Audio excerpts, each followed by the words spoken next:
இந்த பழனி முருகனை மாத்திரம் ஆண்டி வேஷத்துலயும் பாப்பாங்க.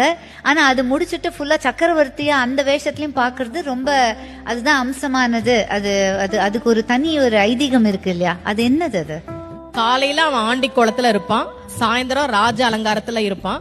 காலையில நீங்க வாழ்க்கையில எதுவுமே இல்லாம அவன் முன்னாடி போய் நின்னாலும் அன்றைக்கு மாலைக்குள்ளேயே உங்கள் வாழ்க்கையில் அவன் ஒரு மிகப்பெரிய மாற்றத்தை நிகழ்த்தி காட்டுவான் அப்படின்றதா ராஜ அலங்காரம். நான் பழனிய பத்தி சொல்லணும்.